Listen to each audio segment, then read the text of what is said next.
차별이 아니라 은혜입니다 라는 제목으로 하나님의 말씀을 전하도록 하겠습니다. 성경은 되게 균형을 갖춘 책입니다. 무슨 이야기냐, 조심스러운 말이기도 하지만 한국교회에서 신앙이 좋다라고 할 때 균형을 이야기하고 있는 경우가 굉장히 드물지요. 일례로 지나치게 교회에 많은 출석을 한다거나 아니면 기도는 열심히 하는데 그가 섬기고 그리고 살아내야 될 삶의 자리, 즉 직장과 가정의 어떤 질서와 균형이 깨지는 일들이 되게 많이 있습니다. 성경은 우리의 일상을 얘기하기도 하지만 보이지 않는 영적 너머의 세계도 굉장히 통찰력 있게 말씀을 풀어내고 있습니다. 오늘은 귀신 이야기입니다. 정확히 얘기하면 귀신의 권세를 뚫고 결국 그 귀신을 쫓아내신 예수 그리스도 복음에 관한 이야기를 저와 여러분들이 이 시간 이 말씀을 통해 은혜를 나누고 싶습니다. 빌립보 감옥에 갇힌 그 유명한 사도 바울은 빌립보 교인들에게 1장에 이렇게 얘기합니다. 내가 예수의 심장을 가졌다라고 얘기합니다. 우리가 어떻게 예수의 심장을 갖겠습니까? 저만 봐도 저는 사람의 심장입니다. 무슨 말이냐? 저한테 좋은 말 해주는 사람 좋아하고요. 밥 사주는 사람 좋아합니다. 저에게 용돈 주는 사람 좋아하지. 그러나 그리스도의 심장은 뭐냐? 싫어하는 사람은 품는 거고요. 그리고 아픈 말 하는 사람 기도하면 버티는 겁니다. 왜 사도 바울은 그 다른 여러 서신서에도 불구하고 빌립보 감옥에 갇혔을 때 이 그리스도의 심장이라는 단어를 사용했을까? 그 말씀을 묵상하다가 이런 생각이 문득 듭니다. 사도 바울도 인간의 심장이었구나. 복음을 전하다가 당한 고난, 복음을 전하다가 당한 억울함, 목회하다가 예기치 않은 풍랑, 환난 등을 거치면서 결국 그 고난이 그리스도를 보게 함으로 그 과정에서 바울의 심장이 그리스도의 심장으로 바뀐 거겠구나. 만약 여러분들이 거절, 고난, 환난, 예측하거나 예상하지 못한 내 삶의 문제들이 우리의 삶 속에서 우후죽순처럼 터져나올 때 이렇게 접근하면 좋을 것 같습니다. 쉽다고는 얘기하지 않아요. 내가 지금 그리스도의 심장으로 이식돼 가는 과정이구나. 여러분들도 저의 심장과 똑같으시죠? 웃어주는 사람 웃을 수 있고요. 저에게 잘 대해주는 사람에게 잘 대할 수 있습니다. 그러나 사도 바울은 감옥에서 깨달았습니다. 아무것도 할 수 없는 비참한 저 지하 감옥에서 내가 지금 그리스도의 심장을 가지고 있구나 라는 것을 깨달았습니다. 마가복음 7장 앞절에 쭉 보면 헤롯의 이야기가 등장하는데 헤롯의 특징이 있습니다. 세례 요한의 말을 되게 달게 들었다라고 성경은 기록하는데 거기에 우리의 신앙의 딜레마와 헤롯의 딜레마가 함께 공존합니다. 무슨 뜻이냐? 우리도 때로는 묵상, 통도, 기도, 기도회, 예배, 설교 하나님께서 우리에게 주신 다양한 은혜의 채널들을 통해서 우리에게 감동을 주죠. 그러나 우리가 그 자리에서 속지 마셔야 합니다. 왜냐하면 세례 요한의 말씀을 듣고 헤롯도 감동을 받았기 때문입니다. 오늘 이 자리에 여러분들 감동받으러 오셨나요? 기억하셔야 할 것이 있습니다. 헤롯은 감동을 받고 세례 요한의 목을 뵙니다. 우리도 똑같습니다. 감동을 받고 현장에 나가면 우리도 누군가를 죽일 수 있는 존재다 라고 오늘 성경을 이야기합니다. 하나님께서 이렇게 저렇게 이런 모양으로 우리에게 말씀으로 다가올 때 감동을 받는 것으로 오늘 이 예배의 마침을 찍지 마시고 그 말씀을 붙들고 내가 현장에서 어떻게 살아내야 할지 함께 고민하는 저와 여러분이 되시기를 축복합니다. 감동은 은혜의 마중물이요 시작이지 마무리가 아니기 때문에 그렇습니다. 자, 우리 이신호 형제가 오늘 되게 잘 읽어줬는데 우리 24절부터 차근차근 말씀에 접근해 보도록 합시다. 자, 24절 우리 같이 한 목소리로 한번 읽겠습니다. 시작. 예수께서 일어나사 거기를 떠나 도로 지방으로 가서 한 집에 들어가 아무도 모르게 하시지 않아 숨길 수 없더라. 드로 지방입니다. 드로 지방은 이 당시 어떤 지역이냐 하면 유대인들의 입장에서는 혐오의 대상입니다. 차별과 배제의 지역이에요. 왜요? 유대인들은 가장 싫어하는 게 뭘까요? 우상 숭배입니다. 그러나 전통적으로 예전부터 이 드로 지방은 그 여호와 하나님이 싫어하시는 우상 숭배가 가득한 지역이었는데 주님은 개의치 않습니다. 그곳으로 가십니다. 복음은 자꾸 확산되기 시작하고 확장되기 시작하죠. 그래서 그 어느 한 집을 딱 지정하시고 그 집에 딱 들어갔는데 오늘 24절 후반에 보면 숨길 수 없다라고 이야기합니다. 은혜와 복음은 숨길 수 있는 대상이 아닙니다. 내가 은혜를 받았나 그렇지 않은가 여러분들의 경험과 경우는 둘째하고 저를 보면 내가 지금 은혜 가운데 있나 복음의 주권과 통치 가운데 있나 라는 것을 언제 확인할 수 있냐면 내가 드러나고 싶을 때입니다. 그러나 복음은 복음이 드러나는 겁니다. 이 복음이 없고 쉽게 말해서 내가 은혜에서 멀어지고 은혜가 소진되었다라는 그 순간 우리는 내 자신을 끊임없이 누군가에게 강요하고 드러내죠. 다툼과 반목이 일어날 수밖에 없습니다. 복음은 드러납니다. 내가 드러나는 것이 아닙니다. 예수가 드러나는 거죠. 그래서 복음을 은혜를 믿음이 있다라고 생각한다면 나는 지금 내 안에서 무엇이 드러나고 있는가. 그런데 오늘 24절 후반절에 보면 예수의 존재, 우리 주님 이 복음의 존재는 감출 수 있는 것이 아니다 라고 얘기합니다. 설교에 없는 이야기고 본인의 동의를 구하지 않아 죄송한 말씀이지만 이따가 한번 저와 여러분들이 같이 기도했으면 좋겠는데 우리 신집사님이 지금 허리 협착증으로 다리가 많이 불편하십니다. 아까도 계단 올라오시는데 절뚝절뚝 올라오시더니 전도를 가겠다고 하시더라고요. 쉬어야죠. 좀 늦게 오셔도 관계없습니다. 그런데 그냥 전도지를 주섬주섬 챙기시더니 그 절뚝절뚝거리면서 나가시는데 그 모습이 안타까웠는지 유종숙 집사님이 이렇게 얘기하더라고요. 이상하게 전도지 전하지 마. 조금 터프한 언어라 제가 순화해서 말씀을 드립니다. 찐 뭐처럼 하면 안 돼. 그 안에 뭔가가 있을 겁니다. 신지사님 안에 뭔가가 있는 거겠죠. 뭔가 드러내고 싶은 숨길 수 없는 진리의 폭발력이 있었을지 모릅니다.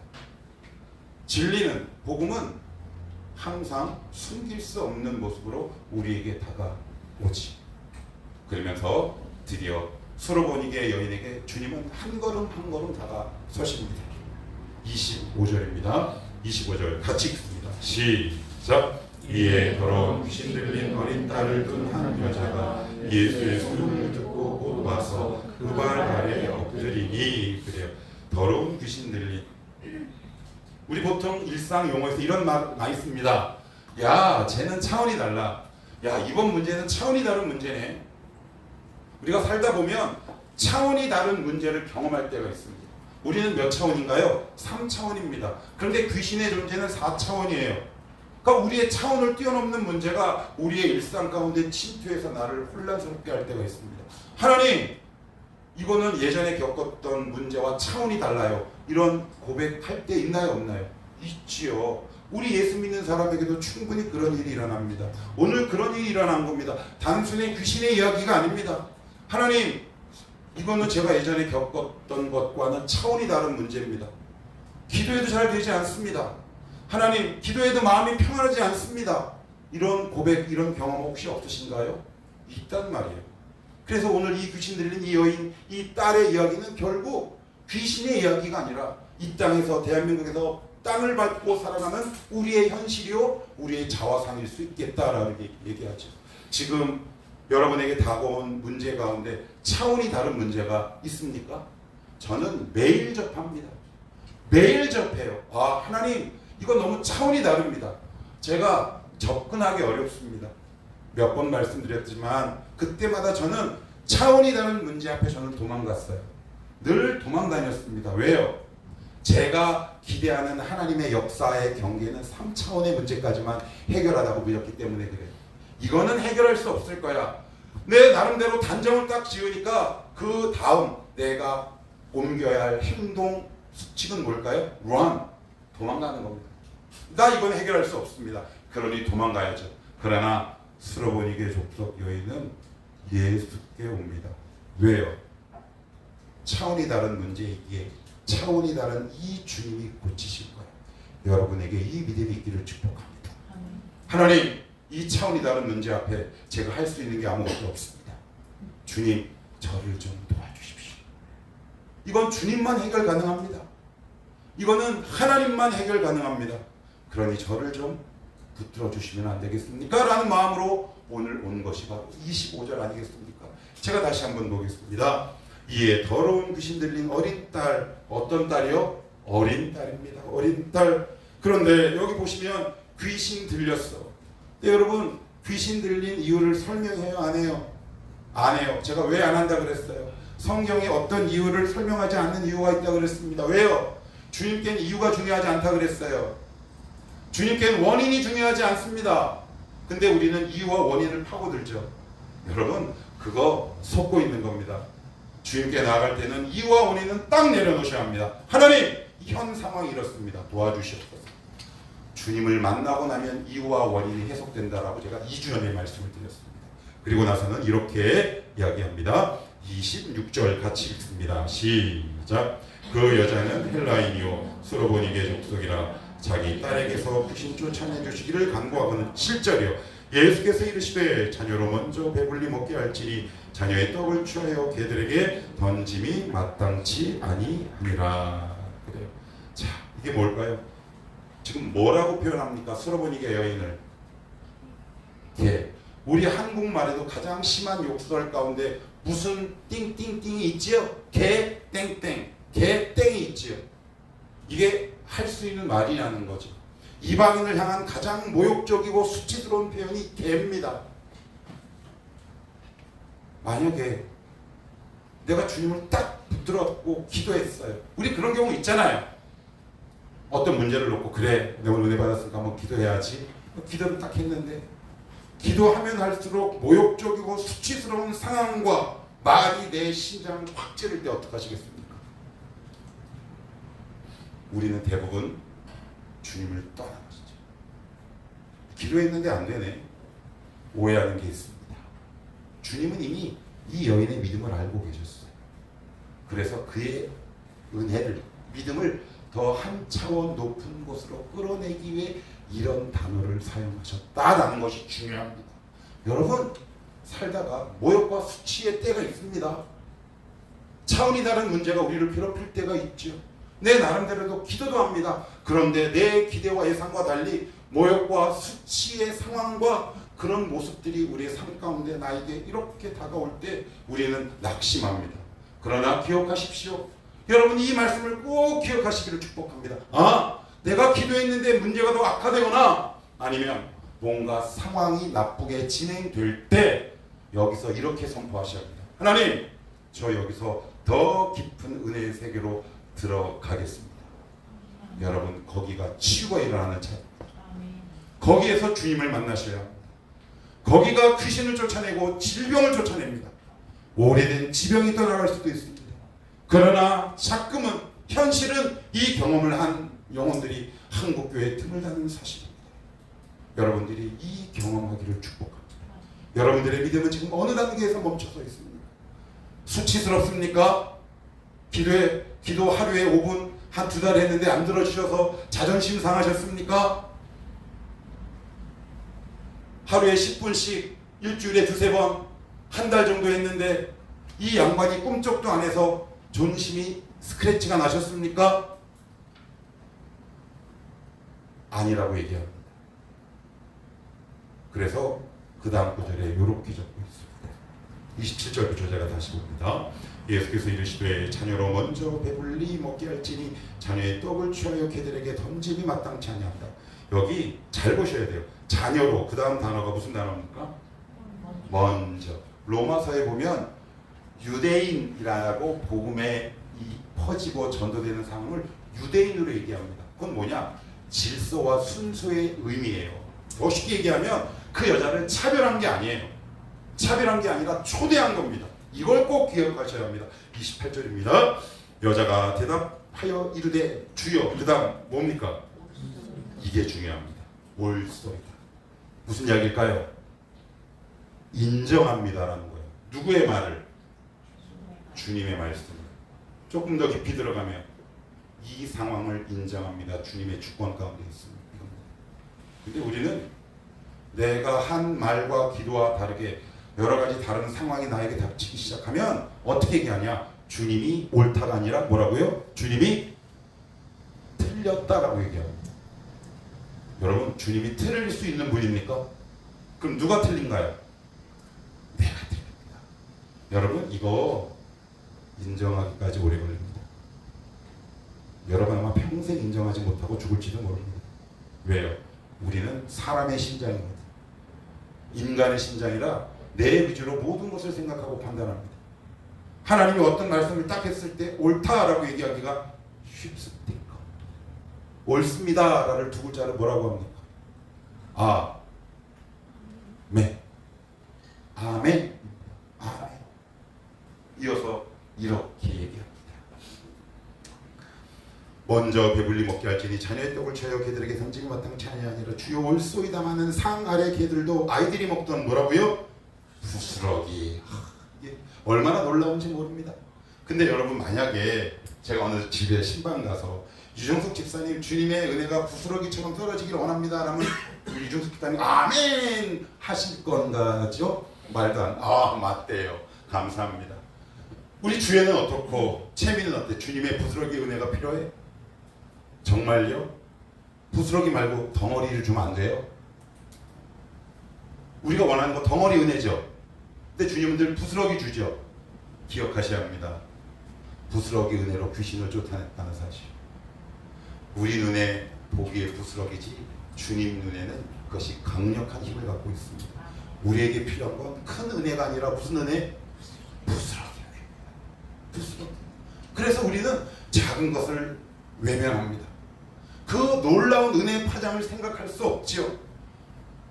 많은 사람들이 큰 역사를 기대합니다. 그러나 대부분 실패하죠. 왜요? 부스러기 은혜를 놓치고 있기 때문에 그렇습니다. 하나님이 여러분들에게 주신 부스러기 은혜들이 있습니다. 그 은혜들을 한번 모아보시겠습니까? 오병이어가 끝나고 주님이 제자들에게 하신 말씀이 있죠. 버리지 말고 그것을 다 거두어 드리라. 부스러기들 다 모아라. 하나님이 오늘도 여러분들에게 부스러기를 나눠주십니다. 그러나 그것이 하나님 저에게 지금 필요한 건 덩어리 은혜지 부스러기 은혜가 아닙니다 라고 마음의 문을 닫는 순간 치유의 역사는 중단됩니다. 여러분 안에 부스러기의 은혜가 넘치기를 축복합니다. 그 부스러기 은혜가 귀신을 쫓아내고요, 때로는 질병을 낫게 하고요, 더 나아가 그 사람을 믿음의 사람으로 세워가기도 합니다. 계속 말씀을 따라가 봅시다. 자, 29절 같이 읽습니다. 시작. 예수께서 이르시되 이 말을 하였으니 너가 귀신이 내 딸에게서 나갔느니라 하시네. 자, 뭐라고요? 이 말을 했다. 무슨 말? 무슨 말일까요? 무슨 말일까요? 이겁니다.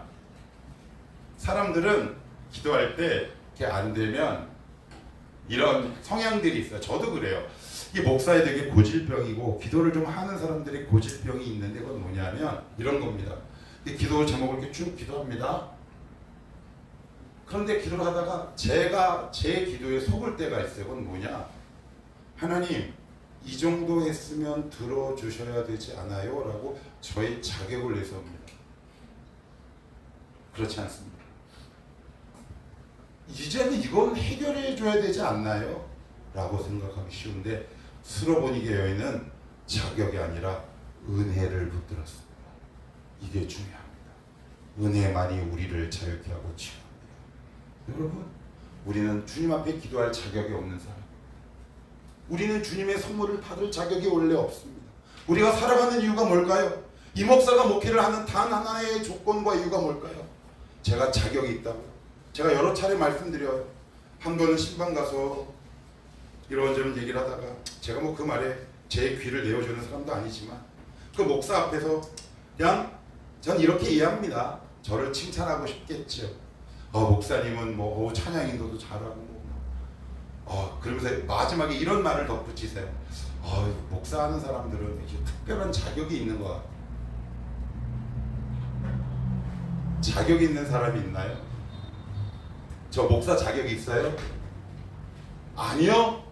목사할 만한 하나님이 은혜 주셨기 때문에 그렇습니다. 여러분 왜 이 고침을 받아야 하나요?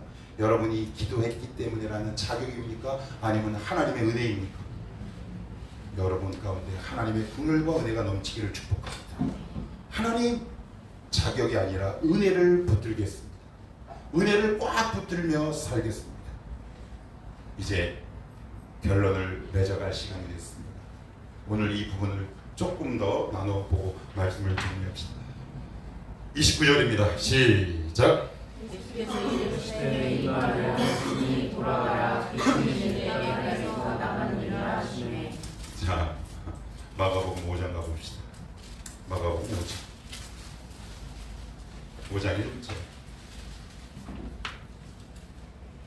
5장 1절 읽습니다. 시작. 예수께서 바다 건너편 거라사인의 지방에 뭐라고요? 이르러.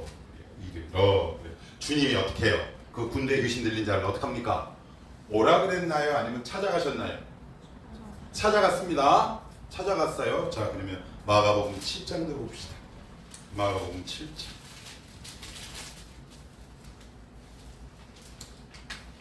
마가복음 7장 그 아래입니다. 아래. 여기 보시면 32, 33절 시작. 다시요. 시작. 사람들이 귀먹고 말 더듬는 자를 데리고 예수께 나와 안수하여 주시기를 간구하거늘 예수께서 그 사람을 따로 데리고 우리를 떠나사 손가락을 그의 양 귀에 넣고 침을 뱉어 그의 혀에 손을 대시며. 자, 뭐 해주기를 원했어요? 32절은 안수해. 그런데 주님은 생뚱맞게 어떻게 하시냐면 이렇게 하십니다. 손가락을 그의 양 귀에 넣고 침을 뱉어 그의 혀에 손을 댑니다. 이게 무슨, 여러분 침을 뱉어 손도 들어오는데 손에 침까지 묻어요? 여러분 같으면 당황할까요? 안 할까요? 여러분 이상하지요? 마태복음 8장은 백부장이 나옵니다. 백부장이 자기 하인이 죽게 되었다라고 고백할 때 주님께서 백부장의 믿음을 보고 이렇게 칭찬합니다. 내가 이스라엘 중에 너만한 믿음을 가진 자를 보지 못하였다. 가라! 라고 얘기합니다. 여기서 기억해야 될 것이 있습니다. 오늘 이 본문에 보시면 군대 귀신 들린 딸 그 엄마에게 뭐라고 얘기합니까? 돌아가라. 주님이 그 엄마와 함께 갈 수 있어요? 없어요? 있어. 가세요? 안 가세요? 안 가죠. 안 갑니다. 이게 중요합니다. 하나님은 사람마다 꼭 맞는 처방과 치유의 방법을 제시한다는 사실입니다. 여기서 만약 이 여인이 이렇게 했다고 하면 어떨까요? 아니 제가 소문을 들었는데 저기 거라사의 군대 귀신 들린 자는 주님이 찾아갔다면서요. 이렇게 얘기할 수 있어요? 없어요? 저희도 좀 가주시면 안 돼요? 라고 얘기할 수 있어요? 없어요?